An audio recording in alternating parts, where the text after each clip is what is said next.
हरि ओम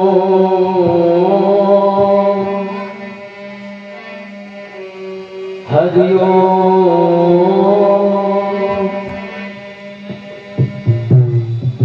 श्री गुरु चरण सरोज रज रज निज मुकर सुधार कि बड़ो रघुबर विमल रघु जो धायक फल चार के बुद्धिहीन तन जान के सुमिरो पवन कुमार बल बुद्ध विद्या देव मोए हरो कलेश सुगटारे कि राधे मेरी माँ तुहे और मैं राधे को दास हर बार जन्म मोह दीजियो श्री वृंदावन वास।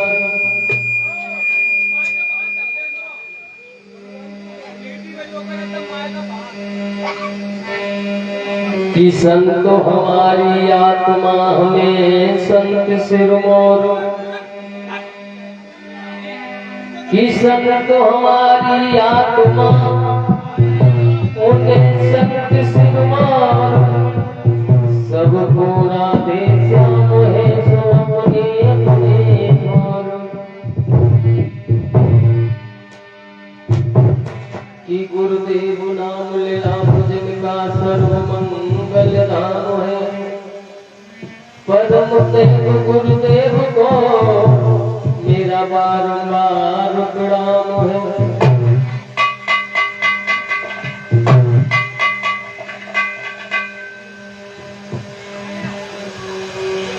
कि आओ देवी चोटियों बैठो आय के कंठ मात मनाओ सरस्वती कोई आय के बैठो कंठ।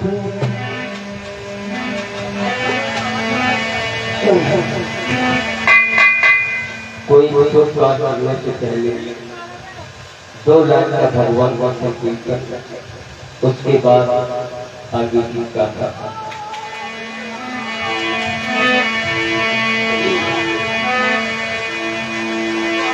कि मोहे आस लगी मोहन तेरी ये सूरत मधुर दिखा जाना।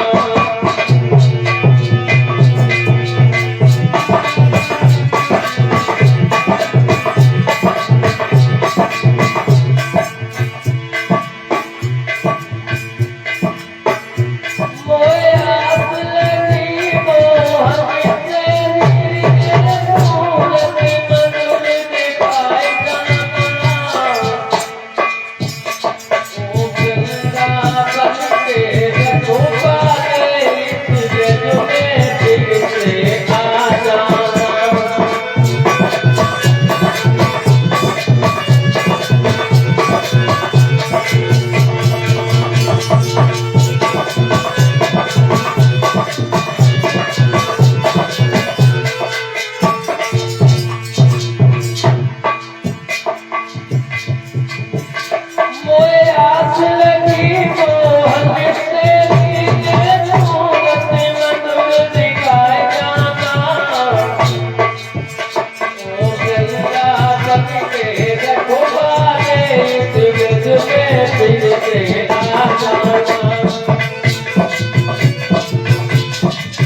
मोहन लगी मोहन तेरी ये सूरत मधुर दिखाए जाना।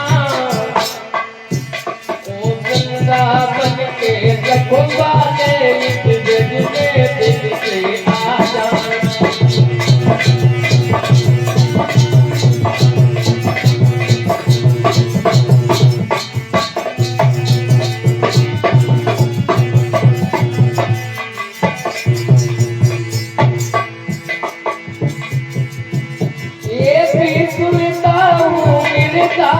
तुम मारनी खूब चुराते थे।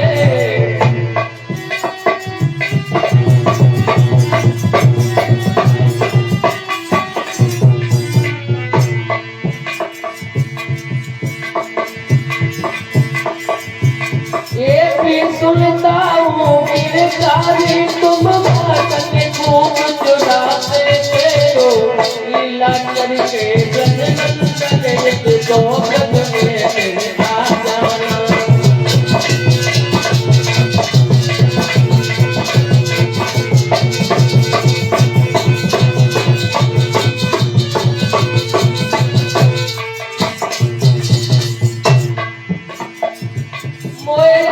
लगी मोहन तेरी ये सूरत मधुर दिखाए जाना। ओ वृंदावन के रखवाले इस जग में फिर से आ जाना।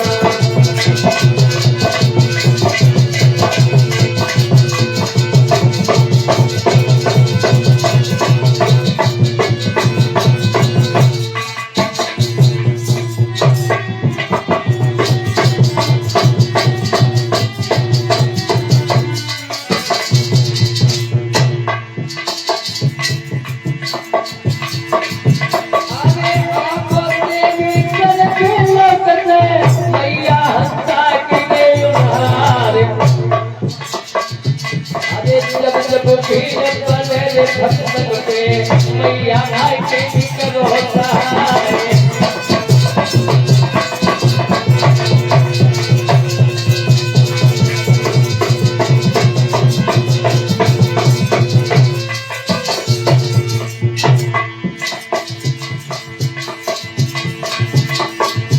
हम तुमने भोला बने वाले हो।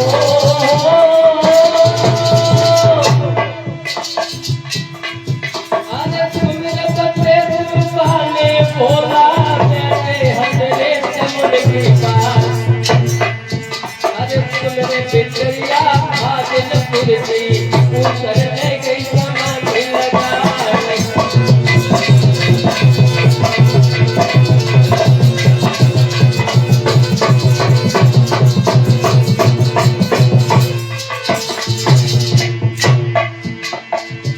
अरे तुमने बिचरिया भागलपुर की हो।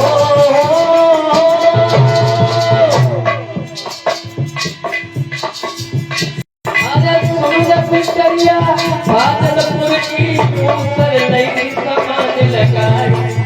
अरे कटी गई लेती के चौहान की तीनों अपनों योग समाधि।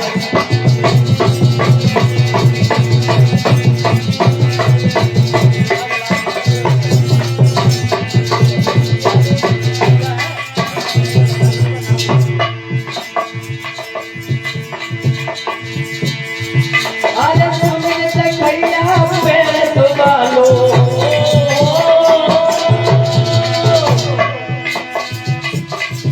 अरे तुमने देखैया पेड़ दुबालो। कहियर पेड़ बनता क्या। अरे कहियर पीली पीरती पर की पत्ता लहरे लहरे लहराए।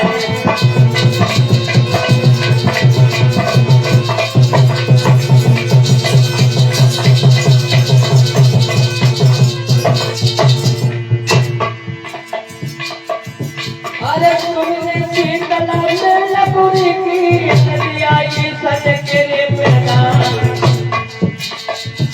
अरे सपनों से जो तेरे सिंह को मछिया बन गई शारदा।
बस्ती ले ले, आंगन को बस्ती ले ले, लेके लगाए रे जननी पार आंगन को।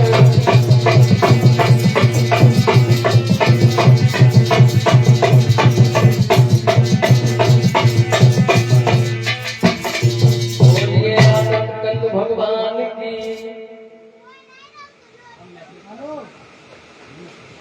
हमारे पास में 51 मुद्रिकाएं हमारे बहनोई जो नगला कुशन से परीक्षक जो बने हुए हैं वो हमारे पास में भिजवा रहे हैं। भगवान से हम प्रार्थना करते हैं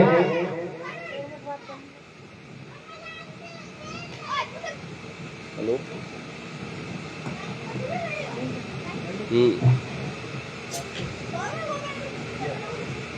करण चौधरी ठीक है, क्या बजे आ रहे?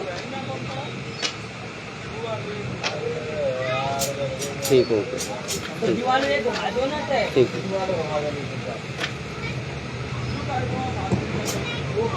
हमारे पास में भिजवा रहे हैं।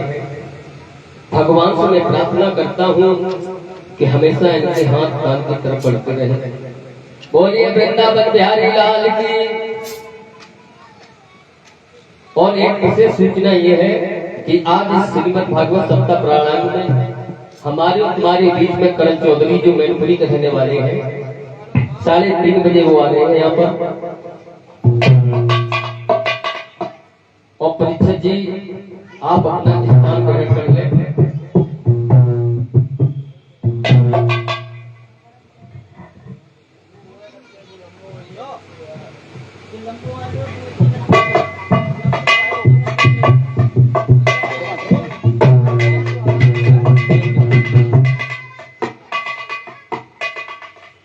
इधर मेरे भक्तों, आज इस पावन ग्राम गणेशपुर हमारे बड़े भ्राता श्री शास्त्री जी सर्वेश शास्त्री जी की असीम अनुकंपा से श्रीमद् भागवत सप्ताह पारायण का यज्ञ हमारी बड़ी ताई के सौजन्य से ये हो रहा है। आज श्रीमद् भागवत सप्ताह का चलते चलते ये 5वां दिवस है। मेरे भक्तों, ये श्रीमद् भागवत कोई ढोला नोटों की कोई रसील नहीं है जो लोग सुनते हैं चले जाते हैं। ये श्रीमद् भागवत वो कथा है जिससे सुनने से हजारों मनुष्य के पाप कल्याण हो जाता है। 4 वेद से 18 पुराणों को ये निचोड़ श्रीमद् भागवत सप्ताह बनाया गया है। हमारे वेद व्यास जी ने 4 वेद 6 18 पुराणों को जब बना दिया, मन में उनके शंका होने लगी कि मैंने इस कलयुग के लिए कोई ग्रंथ नहीं बनाया। मेरे भक्तों, उसी समय ब्रह्मा पुत्र नारद आ जाते हैं। नारद कहने लगे हैं कि व्यास जी, आपने इस कलयुग में श्रीमद् भागवत सप्ताह कोई कन्हैया की कोई आपने गाथा नहीं लिखी है जिससे मनुष्य का कल्याण हो सके। उसी समय मेरे भक्तों, श्रीमद् भागवत 4 वेद 6 7 18 पुराणों को निचोड़ करके श्रीमद् भागवत बनाया गया है। ये श्रीमद् भागवत वो गाथा है जहाँ तक श्रीमद् भागवत की आवाज जाती है कि वहां का जितना भी वातावरण दूषित होता है वो वातावरण शांत हो जाता है। मेरे भक्तों,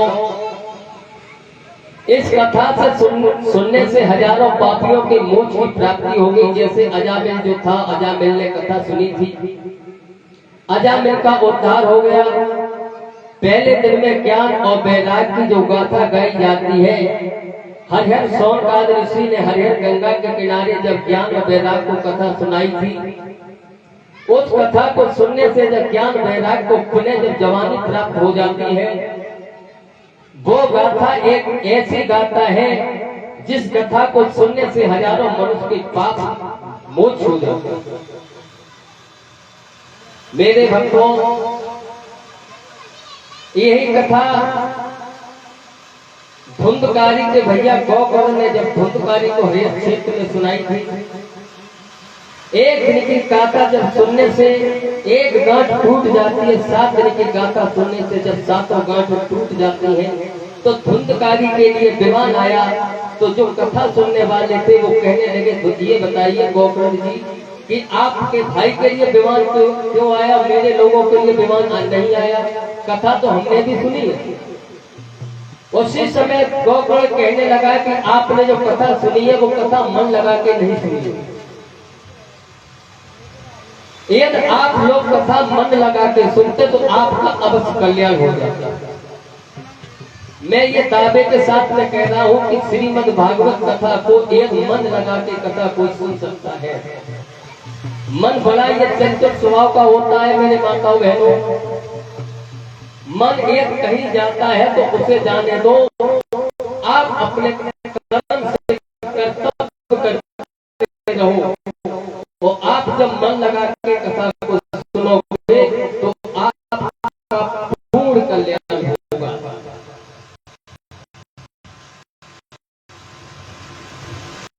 तो आज के जमाने में कोई कथा सुनता लोग गाते हैं वो ये देते हैं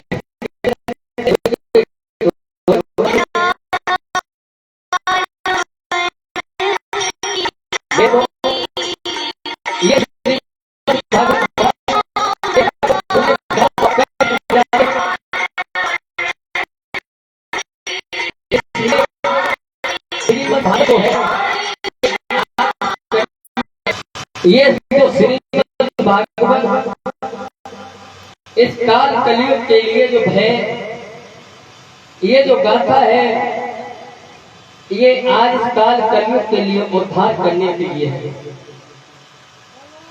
जब हमारे भूतल पर जब कलयुग का आगमन हुआ था तो उस समय परीक्षित ने कहा था कि ये बताइए कि आप मोक्ष की प्राप्ति कैसे होगी। तो कलयुग ने स्पष्ट कहा था कि कलयुग केवल नाम आधारा और सुमिर सुमिर नृत्य रहेगा। इस कलयुग में केवल एक ही नाम है, जो भगवान का नाम लेता रहेगा उसका अवश्य कल्याण हो जाएगा।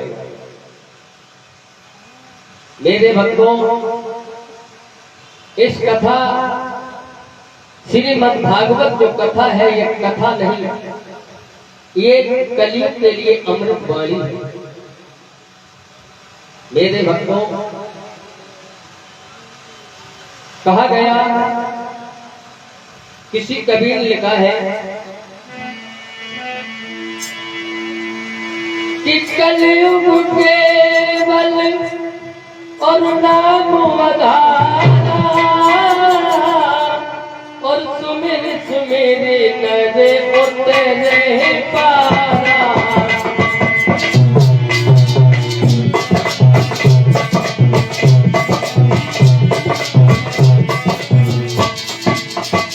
कहा गया है कलयुग में केवल भगवान का नाम लेने से मनुष्य की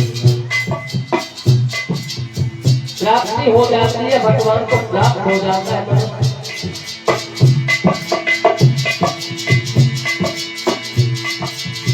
कलयुग केवल नाम आधारा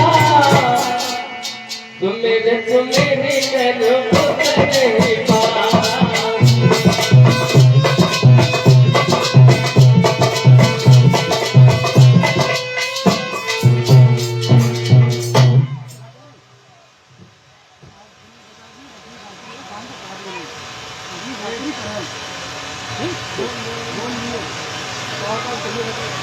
मेरे भक्तों, कलयुग में केवल कथा भगवान का नाम लेने से मनुष्य का उद्धार हो जाता है। श्रीमद् भागवत कोई ये ढोला नौटंकी नहीं है। ये श्रीमद् भागवत वो कथा है जिससे सुनने के हजारों पापियों के पाप दूर हो जाते हैं। मेरे भक्तों, इधर कल आपने शास्त्री जी के मुखारबिंद से बहुत अच्छी कथा का श्रवण किया था। श्री राम का जन्म हमारे शास्त्री जी ने कल आपको सुनाया था। मेरे भक्तों, हर गंगा किनारे बैठे व्यास सुखदेव जी कहने लगे कि हे राजन परीक्षित,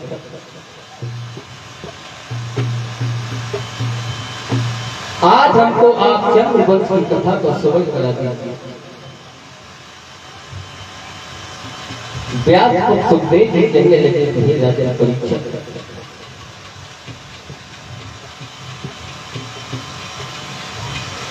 अभी आप लोगों ने कल सूर्यवंश की कथाओं को सुना था। सूर्यवंश कथा में सुना था जिसमें दशरथ के हैं राम और लक्ष्मण भरत ने जब जन्म लिया था। इस कथा को आप लोगों ने बड़े आनंद के साथ सुना था। आज हम आप लोगों को चंद्रवंश की कथा सुनाते हैं। मेरे भक्तों, उसी समय व्यास को सुखदेव की बात सुन के परीक्षित जी कहने लगे कि परीक्षित, अत्रि के चंद्रमा हुए, चंद्रमा के बुध हुए, बुध के महाराज नाहुस हुए,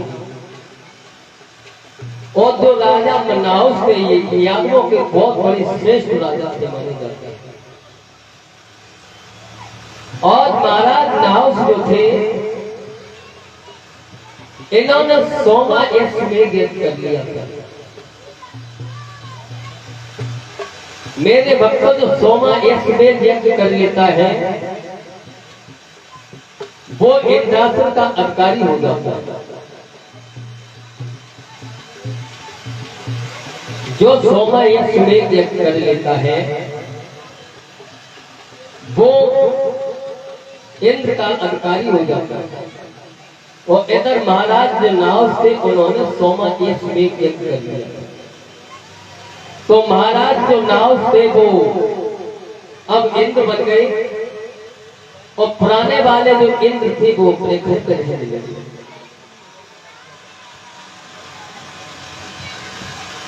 मेरे भक्तों, इधर महाराज नाव उनको घमंड हो गया, कहने लगे हैं कि हम इंद्र हो गए हैं, अब हम इंद्रासन के अधिकारी हो चुके हैं, मैं इंद्र के इंद्र हैं। तो महाराज नाथ को जो थे उनको घमंड हो गया, और घमंड जिस इंसान को हो जाता है तो उसका आहार केवल भगवान को ही है। मेरे भक्तों, कहा गया है हर कीर्तन में बैठते समय कुछ ऊंच नीच क्या ज्ञान हो।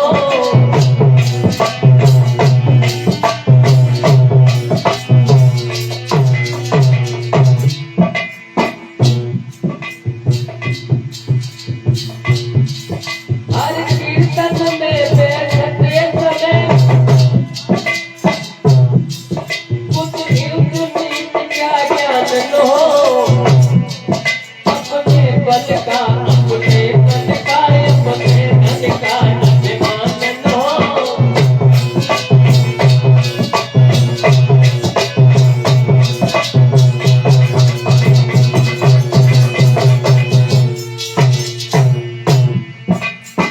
कहा गया है ये भगवान की कथा में इंसान बैठता है तो उसने अपने बल का, अपने धन का अभिमान कभी नहीं होना चाहिए। और जब इंसान को यह घमंड हो जाता है तो उस घमंड का आहार करने के लिए भगवान घमंड उसका आहार करते हैं।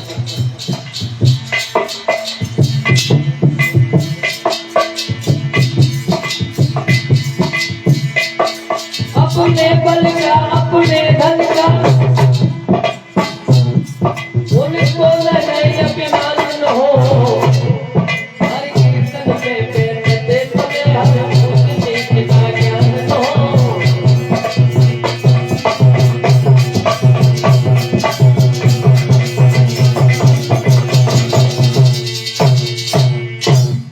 कहा गया है कि भगवान के एक कई भजन कीर्तन यदि भागवत हो रही है तो इंसान को अपने धन का, अपने बल का, अपने पौरुष का कभी परिचय नहीं देना चाहिए। और जो पौरुष का परिचय देते हैं तो उनका घमंड जैसे इंसान को हो जाता है तो उसका पतन धीरे धीरे खत्म होने लगता है। मेरे भक्तों, मैना आपने देखी होगी, मैना कितनी सुंदर चिड़िया होती है। मैना जब बोलती है तो उसमें इतना मिठास होता है कि लोग उसे सुनते हैं तो मुक्त हो जाते हैं। तो उसी समय मैना कहती है कि मैना कहती है सुंदर हमसा कोई पहचान हो।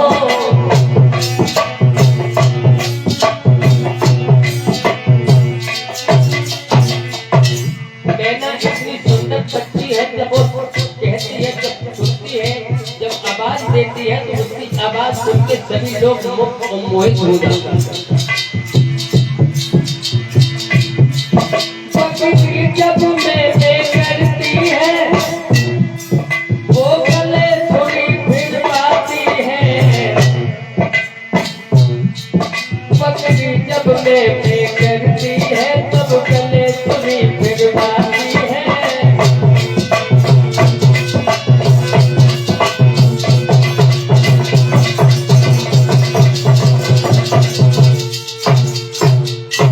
कहा गया है कि जब बकरी मैंने करती है तो गले छुरी फिरवाती है।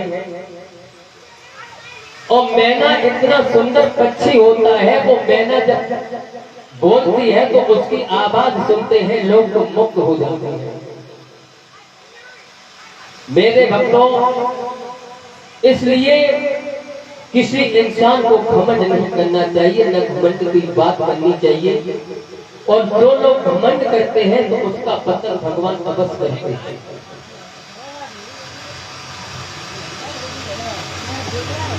मेरे भक्तों,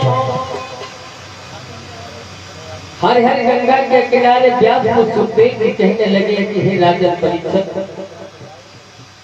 इधर महाराज जो नाव से उनको घमंड हो गया है, कहने लगे हैं कि हम तो बहुत बड़े राजा हैं। ओम ओम ओम महाराज नाव कहने लगे कि बहुत बड़े राजा हैं।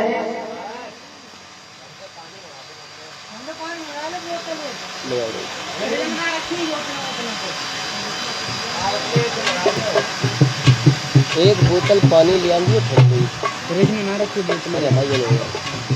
और बहुत अच्छा सजा करिए, गर्म पानी कर दे, नमक डाल के तथा दो एक गिलास। महाराज जी घर को बोतल लीजिए, एक इनो और लीजिए। मेरे भक्तों, महाराज जो नाव थे उनको घमंड जब हो गया है, कहने लगे कि मैं इंद्रासन के अधिकारी हो गए हैं, मुझे इंद्रासन चाहिए। मेरे भक्तों, इधर महाराज इंद्र थे घोड़ा पे सवार होते हुए जब चलते चले जा रहे हैं, और जब चलते हुए चले जा रहे महाराज नाव, और पहले वाली जो इंद्राणी थी उन्हें जब महाराज नाव को देखो तो इंद्राणी मन में विचार करने लगी कि एक वक्त वो था कि हमारे पति इंद्रासन के अधिकारी थे, एक आज वक्त है कि एक यादव जो है वो इंद्रासन पे बैठा हुआ है। और ये विचार करके जो इंद्राणी थी वो मन में सोचने लगी, विचार करने लगी और वो हंसने लगी। जब इंद्राणी हंसने लगी है तो महाराज नाव कहने लगे हैं कि ये हमको देख के मुक्त हो गई है, मुझे ये मुक्त हो गई है, मुझे ये चाहती है, इसलिए वो हंसने लगी। देखिए मेरे भक्तों, राजा नाव के विचार। महाराज नाव कहने लगे हैं कि हमको देख के प्रसन्न करते हैं, इसलिए वो मुक्त हो गई, इसलिए हंस रही है। और इंद्राणी इसलिए हंसी कि मेरे पति, एक समय वो था कि मेरे पति इंद्रासन पे बैठे हुए थे, और आज समय ये है कि एक यादव इंद्रासन बैठा हुआ है, वो इस बात को हंसी। मेरे भक्तों, उसी समय राजा नाव से थे वो चले आते हैं। अपने दरबार में जब राजा नाव से आ जाते हैं उसी समय कागज और कलम लिया है और एक चिट्ठी लिखने लगे हैं। किस प्रकार से चिट्ठी लिखी है महाराज नाव से?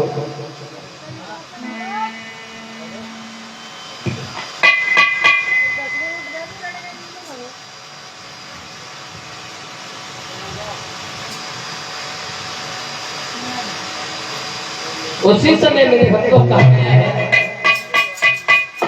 किसी कवि ने लिखा कि कौआ अंधो रात में और दिन में उल्लू हो,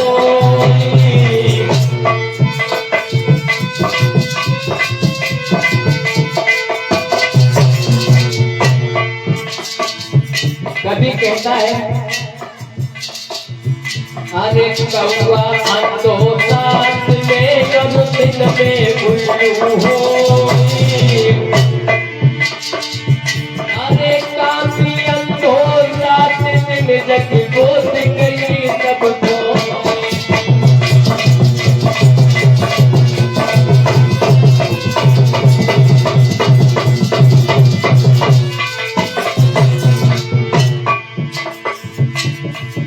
अरे छोटी पूरी कामनी अब यही बिकती है, अरे कोतों में हंस के लिखे मारे को हंस के,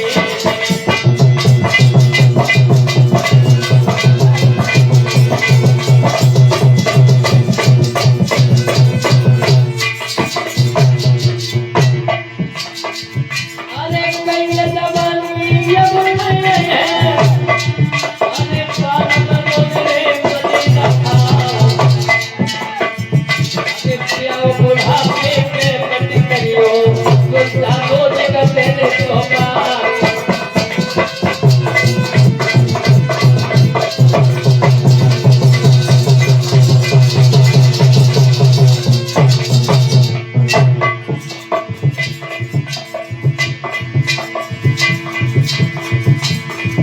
और विपदा पड़ गई से बचकर पे सब बसमा सुर पड़े बिचार, अरे तेरे मूड में भोग में फूट गए कई हर बन गए दरमियान,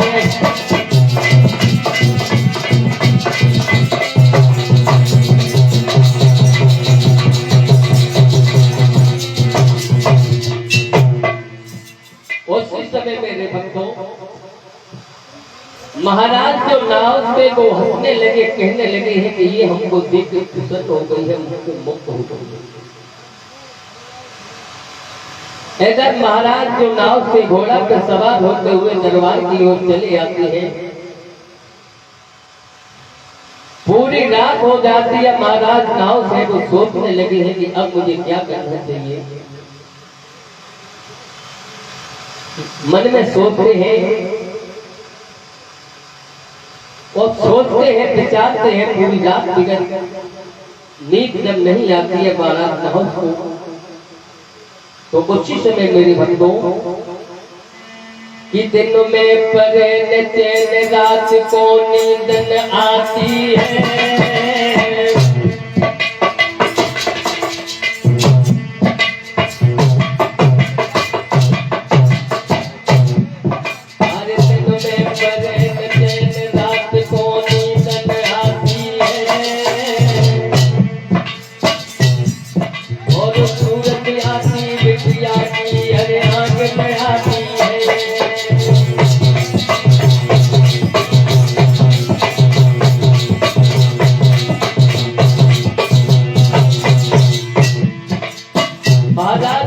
सोचते हैं कि उस लड़की की मुझे सूरत मेरी आंखों में दिखाती है,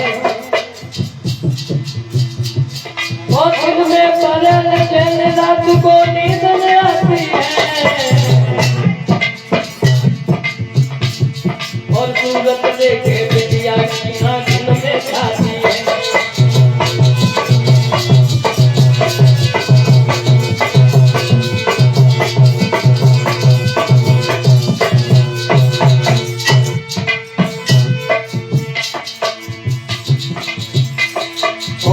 बुरी जगीर मेरे तुम झूठ बड़ी मानो,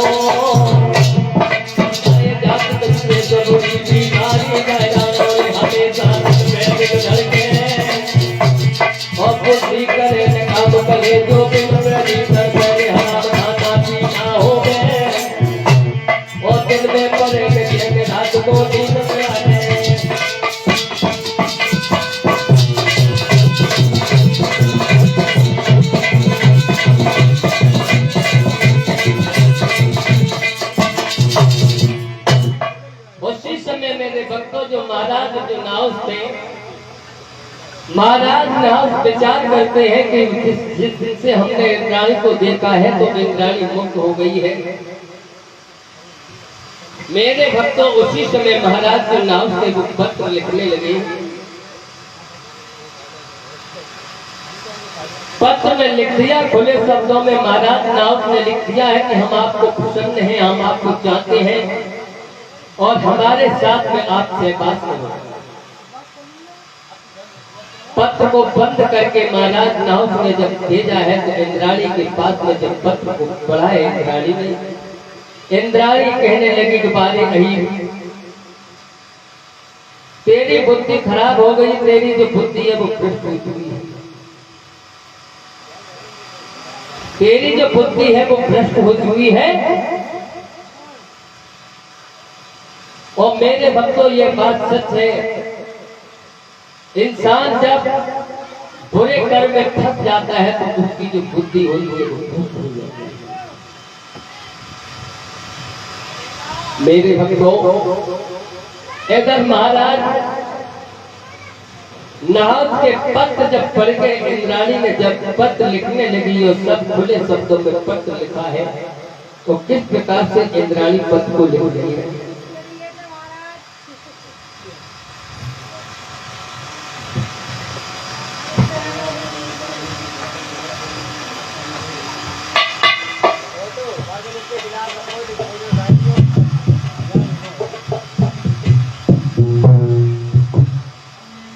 इंद्राणी पत्र को लिखने लगी।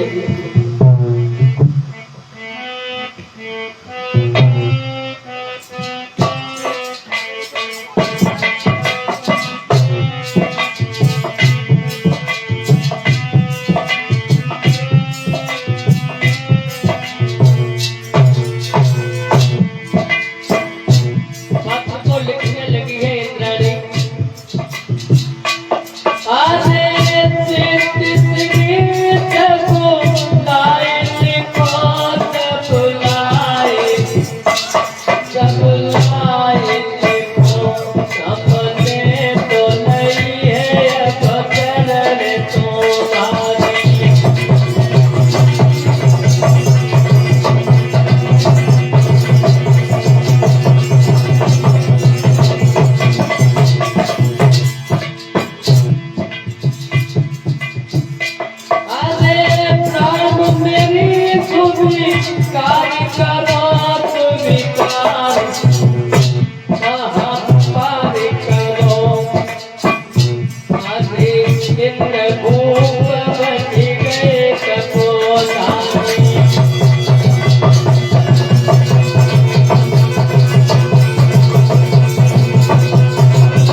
हम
से के मूल में भोग में उठ गए, कोई हर बन गए के नर सेनेदार।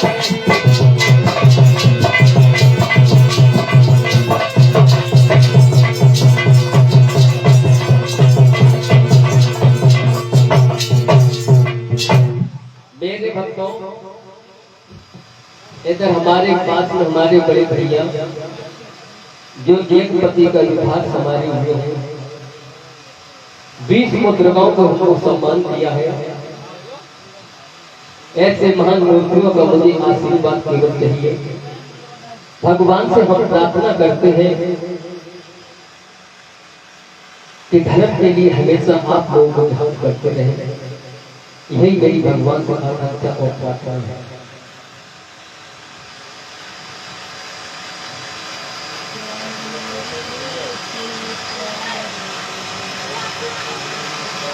बोलिए आनंद कंद भगवान की।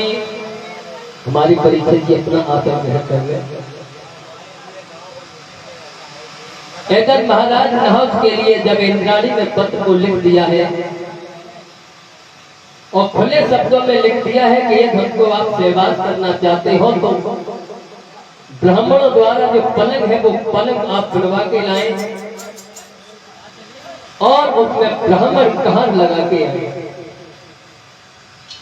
मेरे भक्तों, जब इंद्राणी के पास में पत्र जब पहुंचा है, इंद्राणी के पास राजा नहुष ने जब पत्र को पढ़ा है तो उसमें लिखा हुआ था कि एक इस पलंग में आप सेवात करेंगे वो पलंग एक ब्राह्मणों को चुना हुआ होना चाहिए।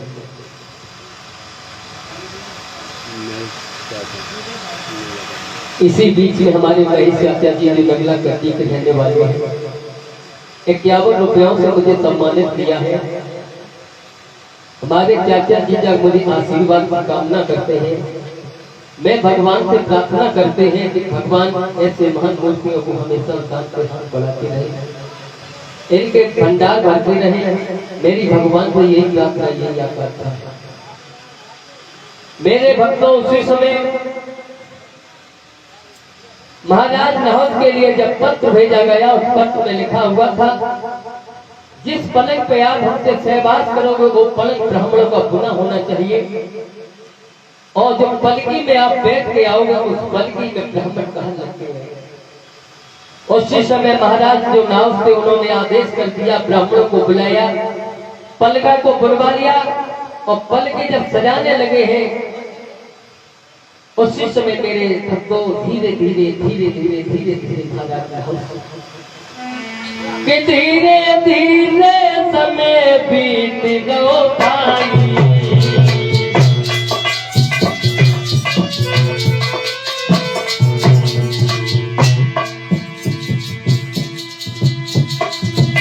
अरे धीरे धीरे समय बीत गयो भाई।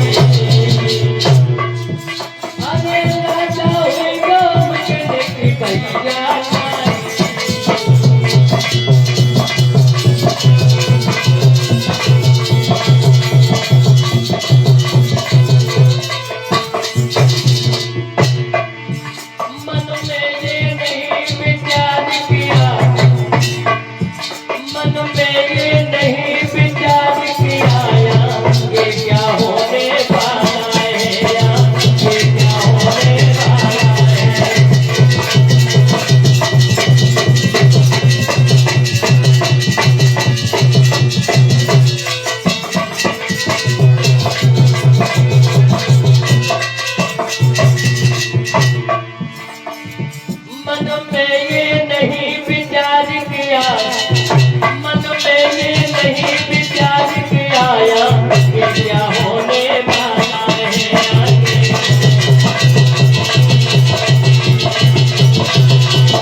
इधर मेरे भक्तों, महाराज नहुष ने आदेश कर दिया है कि ब्राह्मणों को बुलाइए, मेरा पलंग है वो बुलवाइए। और ब्राह्मणों ने जब पलंग को बिना है, पलंग को इंद्राणी के महलों में पहुंचा दिया है महाराज नहुष ने। महाराज नहुष ने जब इस पलंग को जब पहुंचा दिया, उसी समय मेरे भक्तों 4 ब्राह्मण को बुला लिया है, पलकी में लगा दिए हैं और जो नाव थे वो पलकी में बैठे।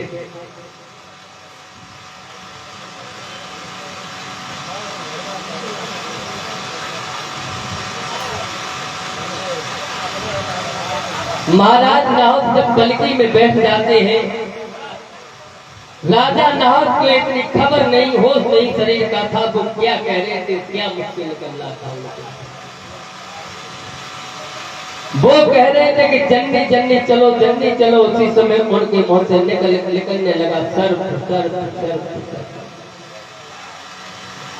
उसी समय ब्राह्मणों ने श्राप दे दिया है नारद को, नाहत को कहा कि राजा नाहत तू अपने इस मद में घमंड में है, जा तू सर्प हो।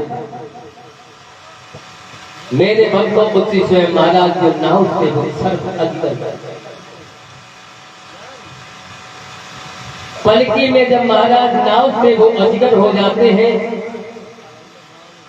और जब अजगर बन गए हैं तो उनके पुत्र हुए महाराज याती।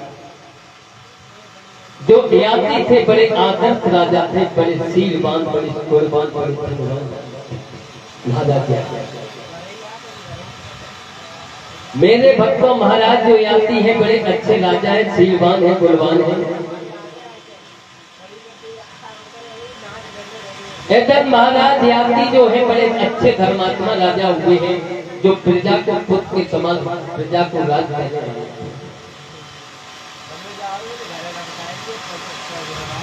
मेरे भक्तों महाराज जो याती हैं बड़े आदर्श राजा थे और इधर जो विश्वकर्मा थे उनके गुरु का नाम था शुक्राचार्य। जो महाराज शुक्राचार्य थे वो विश्वकर्मा के गुरु तो देवताओं के गुरु थे। और विश्वकर्मा की एक लड़की था जिसका नाम था देवयानी, और जो शुक्राचार्य की लड़की का था नाम देवयानी, और महाराज विश्वकर्मा थे उनकी लड़की का नाम था सपना। और दोनों लड़कियों में बड़ा प्रेम था। बहनें जैसे रहती है, सभी बहनें जिस प्रकार से रहती है उस प्रकार से तुम दोनों में प्रेम। इधर मेरे भक्तों देवयानी और शर्मिष्ठा थी, बड़ी सुंदर लड़कियां थी और बड़ी सहेलियां थी और अच्छी सहेलियां थी। तो एक दिन कहने लगी ये शर्मिष्ठा देवयानी से कहना चलो आज हम तुम बाग में घूमने चले। उसी समय मेरे भक्तों जो देवयानी और शर्मिष्ठा थी वो अपने सखियों को साथ में लेके जब बाग में घूमने के लिए चली तो इन्होंने खेल खेल रही थी गुड्डा और गुड़िया। लड़कियां जब खेल खेल रही थी तो उसी समय कोई एक छोटी सी बात हो जाती है तो उसी समय शर्मिष्ठा देवयानी से कहने लगी कि तेरो बबुला कहाँ बेकारी है जो तू कुआरी है।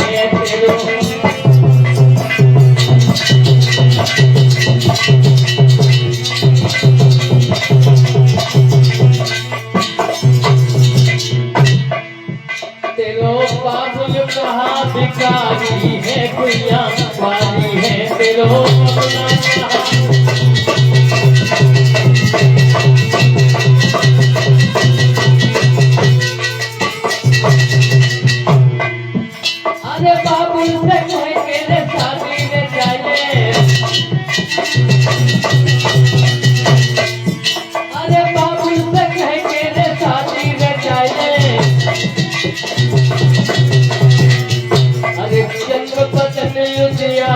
है कुइया कुआरी है।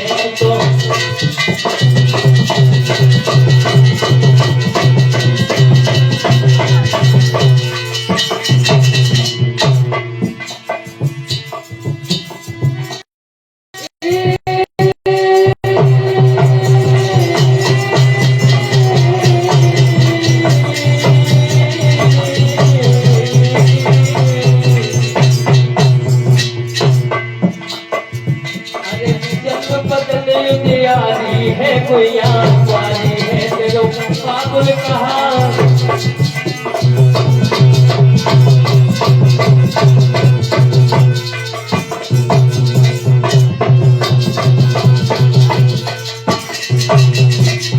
अरे बात करन तू हमसे बड़ी है,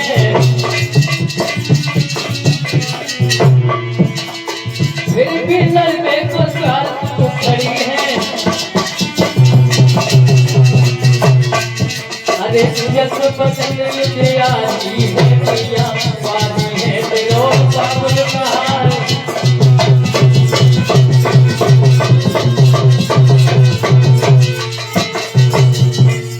कोशिश में देवयानी से कहने लगी है शर्मिष्ठा कि शर्मिष्ठा तेरी बुद्धि खराब हो गई है, तेरा बाबुल इतना भिखमंगा हो गया है और वो भिखमंगे के कारण तेरी शादी नहीं करना।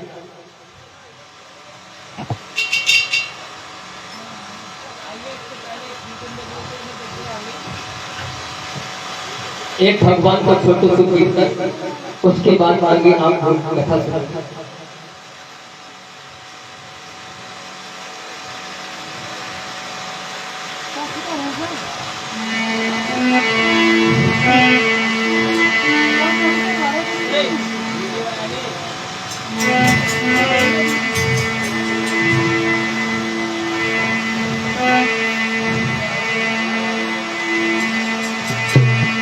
कि जमुना किनारे मेरो गाँव सामने आए गइयो जमुना।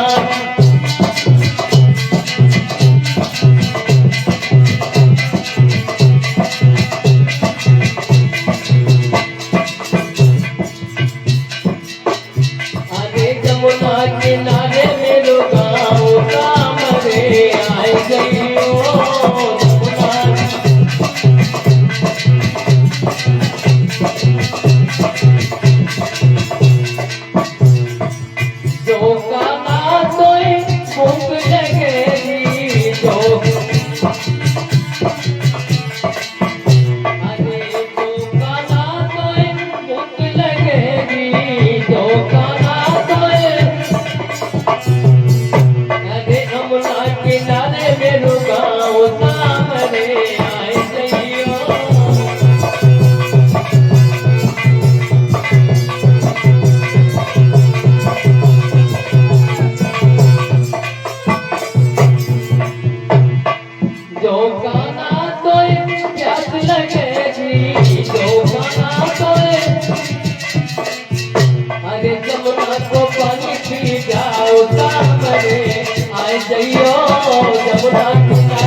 मेरे भक्तों,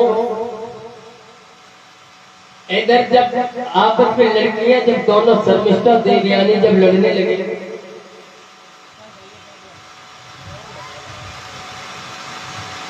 जब आपस में लड़कियां दोनों लड़ने लगी तो उसी समय शर्मिष्ठा कहने लगी कि एक भिखमंगा की लड़की है,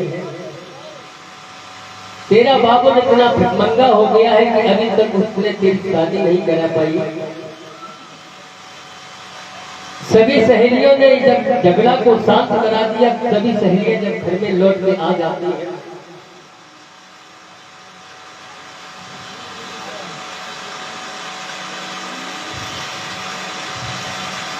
जब शर्मिष्ठा और देवयानी जब लौट के जब आ गई, समय जब धीरे धीरे व्यतीत होने लगा, महाराज शुक्राचार्य थे कस्तूरबा जी यहाँ बैठे हुए हैं, नाना प्रकार से सभा लगी हुई, नाना प्रकार से सभी बैठे हुए हैं। मेरे भक्तों, सभी सहेलियों ने विचार किया है कि चलो आज स्नान करके सरोवर में आते हैं। तो शर्मिष्ठा और देवयानी और साथ की जो सहेलियां थी सरोवर में जब स्नान करने के लिए चली हैं,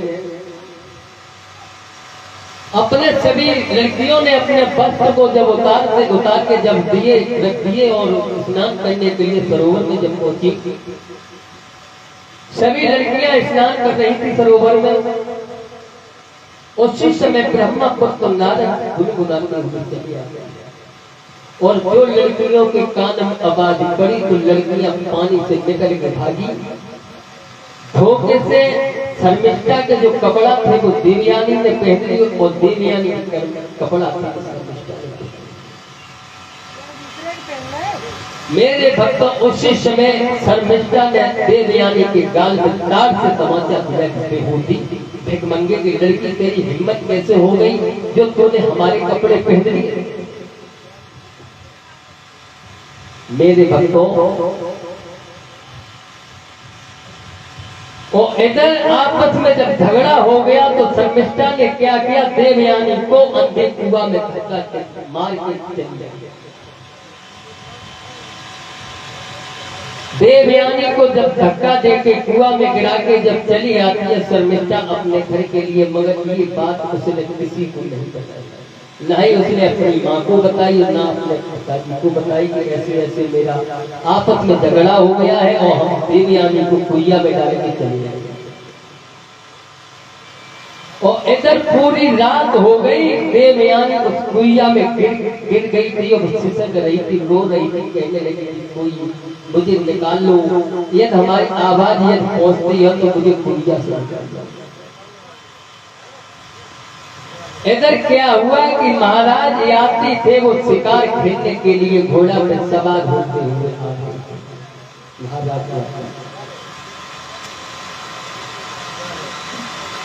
महाराज यात्री घोड़ा पे सवार थे और घोड़ा पे सवार होके आ रहे थे और इधर जो वो लड़की थी वो कुइया में पड़ी सिसक रही थी। उस लड़की ने जैसे ही घोड़ा की टप टप की आवाज जैसे कानों में पड़ी है तो वो कहने लगी है कि भैया घोड़ा वाले हमें इस कुइया से निकालो। तो वो देवयानी क्या कहने लगी कि घोड़ा वाले पटोई निक रुक जाइए मैं तो टेर रही हूँ। घोड़ा वाले पटोई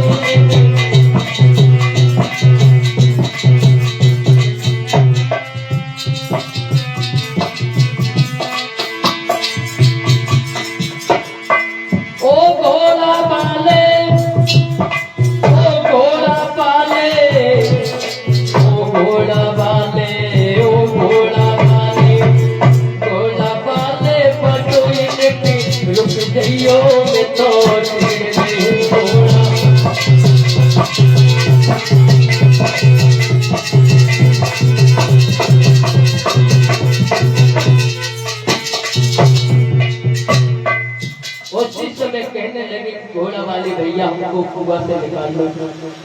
और जैसे महाराज याती के कानों में आवाज पड़ी तो याती ने अपना घोड़ा रोक दिया और कुइया के पास में पहुंचे, कहने लगे इसमें किसकी आवाज आ रही, कौन इस कुआं में।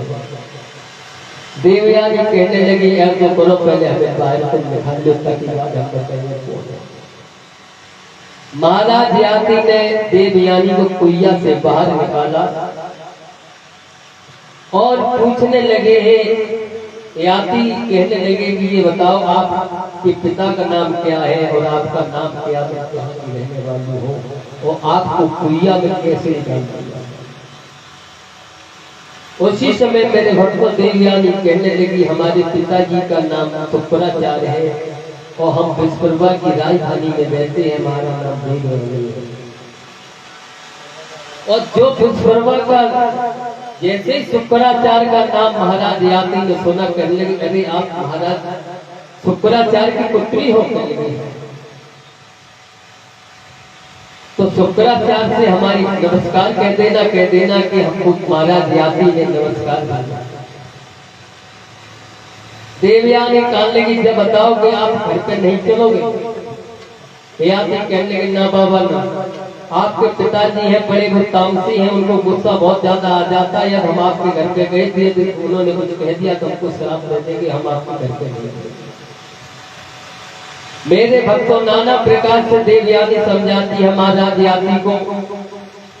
याति ने मना कर दिया है तो उसी समय महाराज याति घोड़ा को जब चलने लगे हैं तो याति ने घोड़ा की लगाम को पकड़ लिया और कहने लगे हैं देवयानी कि बाएं छोड़ाए जात हो और निकल जाने के मोही।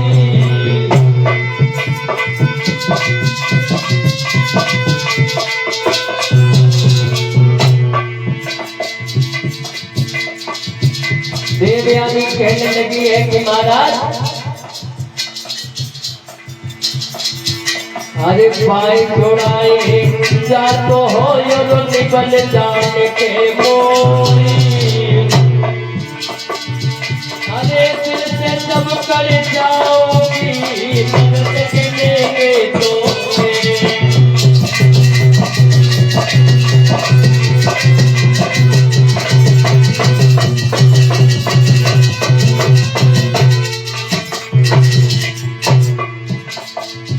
अरे मरनाही की गीत भूत की सपनी। अरे चलो कले दो तीन हो जिनाए अपनी।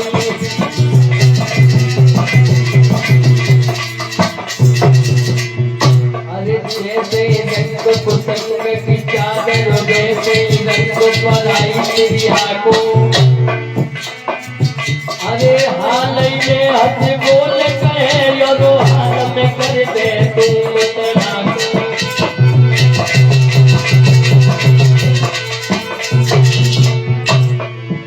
अरे धोबी को नाच को काबी करे जब मेरे तुझ सबई कपड़ा को।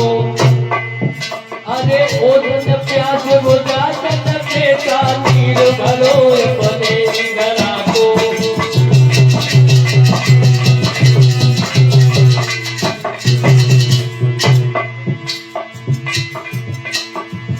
जब से मायके में आई, जब से ससुरे में आई, भले फूल लहो में सैया मर जाओ।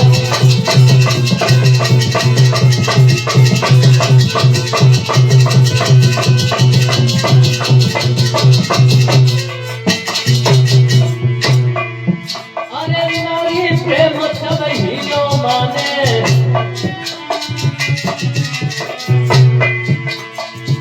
अरे नारी प्रेम तब ही लो माने और धनबल बोल जरा कर जाने।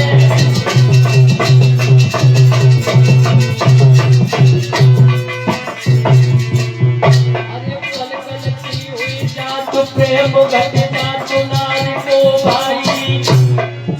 अरे बोले परुए बोले मरियाओ पिया दुखदाई। जब से ससुरे में आई नहीं बलो रे सैया मर जाओ।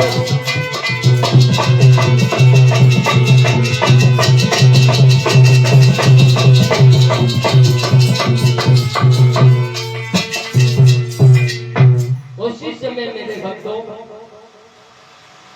इधर जब महाराज याति के जब घोड़ा को देवयानी ने पकड़ लिया है, कहने लगी है कि आप पांव चढ़ा के हमको जा रहे हो। जब दिल से हमारे निकल जाओगे तब हम समझे कि आप कितने मर्द भक्ति हो। मेरे भक्तों,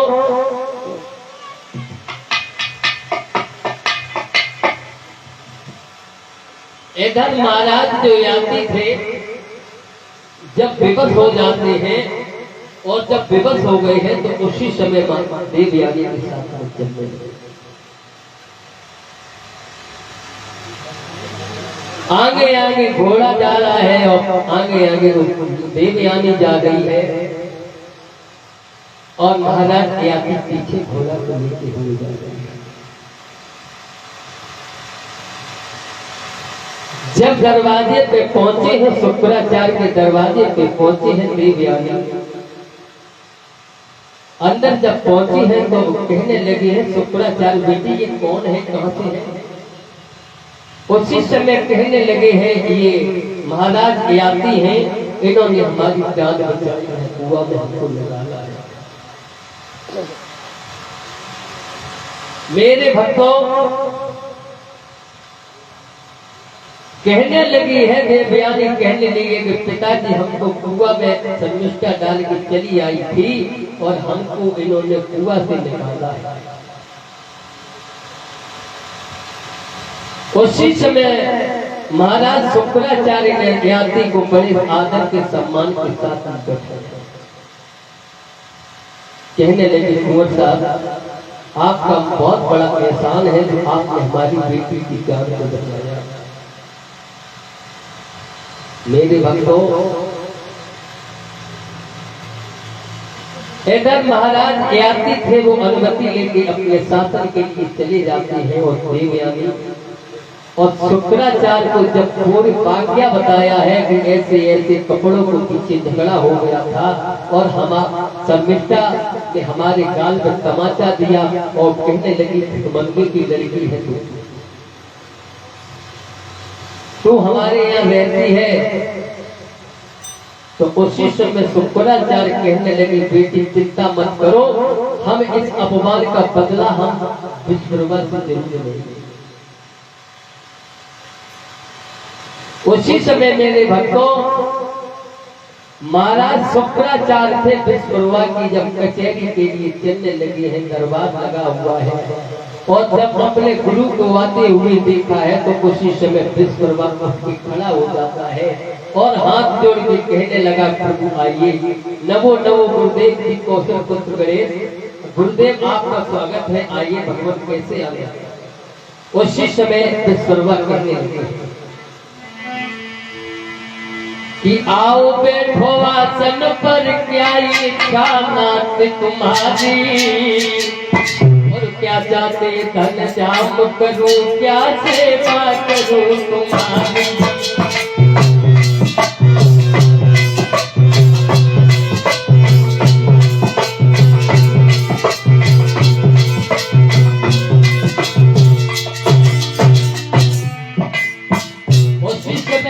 हाथ जोड़ के कहने लगा कि आइए गुरुदेव आसन ग्रहण कीजिए, आपका हमारे सरकार में हमारे राज्य में आपका स्वागत है। उसी समय हाथ जोड़ के विश्वकर्मा कहने लगा गुरुदेव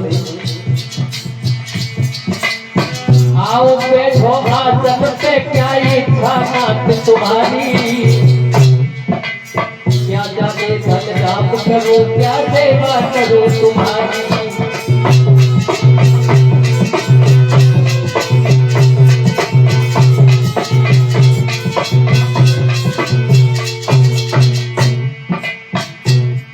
अरे सत्य सिरोमणि द्वार पर नहीं किसी के आते,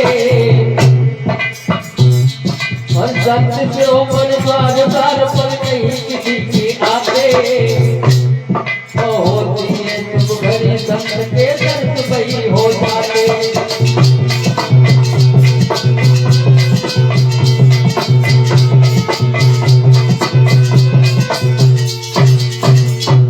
उसी समय विश्वकर्मा कहने लगा कि आइए भगवान आपका स्वागत है। शुक्राचार्य को बड़े ऊंचे आसन पर विश्वकर्मा ने बैठाया, हाथ जोड़ के कहने लगा कि प्रभु कैसे आने का कष्ट किया है आपने, यदि आप हमको पत्र भिजवा देते तो मैं खुद हाजिर हो जाता। उसी समय शुक्राचार्य कहने लगे विश्वकर्मा एक हमको बात क्या कि गुरु जो होता है उसका कितना सम्मान होता है समय। उसी समय विश्वकर्मा हाथ जोड़ के कहने लगा कि भगवान बात क्या हो गई है, बात का कारण बताओ, क्या कारण है, आप इतने नाराज क्यों हो। उसी समय मेरे भक्तों शुक्राचार्य कहने लगे विश्वकर्मा ये बता गुरु और भिखमंगा में अंतर क्या है।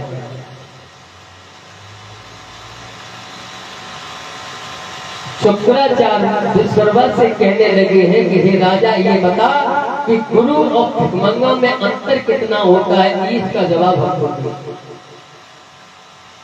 हाथ जोड़ के विश्वकर्मा कहने लगा है कि गुरु एक सूर से लेकर अंत तक का राजा होता, वो अपनी बात का शहंशाह होता है। गुरु वो होता है कि जिस प्राणी के गुरु अपना हाथ रख देता है उसका कल्याण हो जाता है। और भिखमंगा उसे कहते हैं कि द्वार द्वार पर भीख मांगते हैं, उसे भिखमंगा कहा जाता है। उसी समय शुक्राचार्य कहने लगे हैं कि विश्वकर्मा, शुक्राचार्य कहने लगे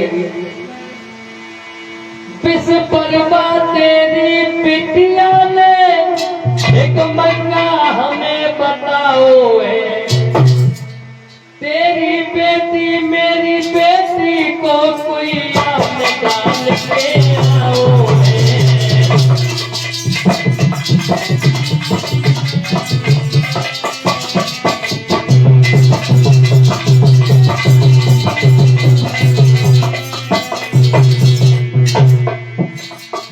उसी समय शुक्राचार्य कहने लगे हैं कि विश्वकर्मा तेरी जो बेटी ने हमारी बेटी को कुइया में डाल के चली आई है, मुझे भिखमंगा बताया है। और उसी समय विश्वकर्मा कहने लगा है कि गुरुदेव आप तो हमारे गुरु हो, और गुरु वो भक्ति होता है कि गुरु जिससे चाहे उसे उसका सम्मान कर सकता, कल्याण कर सकता है। और ब्रह्मा जी ने तो ये वरदान दिया है, ब्रह्मा जी ने ये साफ कह दिया है, उनको लिख दिया है कि आपका जो काम है वो तुम करोगे, हमारा काम है वो हम करेंगे। कोई भीख मांगते हैं, हमने बहुत से ब्राह्मण देखे हैं जो द्वार द्वार पे जाके भीख मांगते हैं। और गुरु वो होता है जिनका सुबह से लेकर शाम तक सूरज अच्छा पता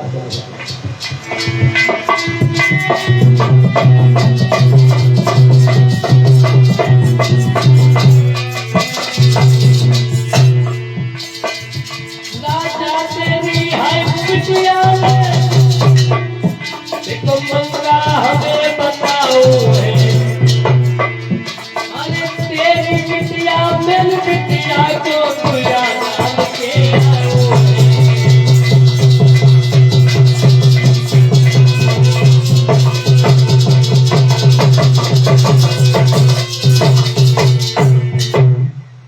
उसी समय महाराज विश्वकर्मा कहने लगे हैं कि गुरुदेव हमारी बेटी ने एक अपमान किया है आपका और आपकी बेटी का, आप जो सजा देना चाहो वो सजा दे सकते हो।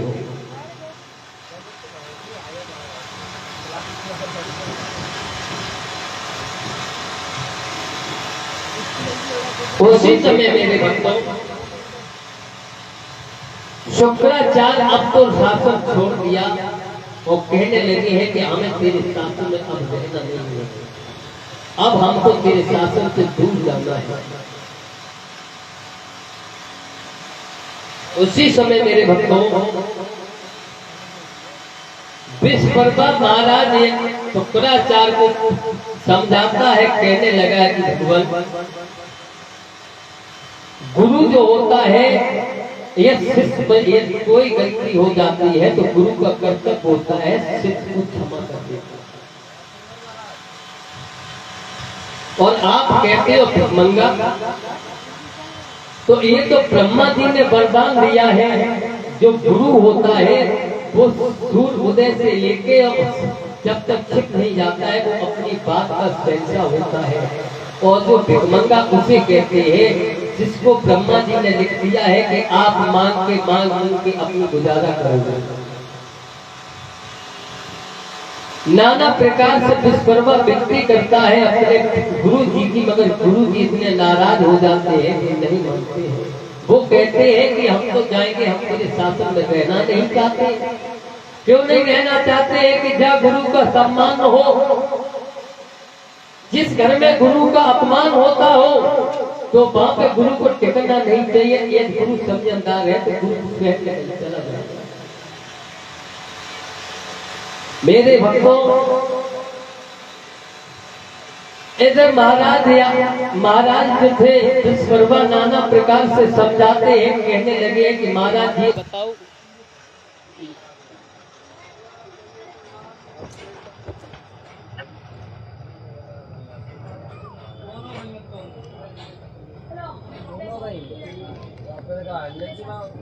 कौन सा शास्त्री, कौन सा शास्त्री बैठे?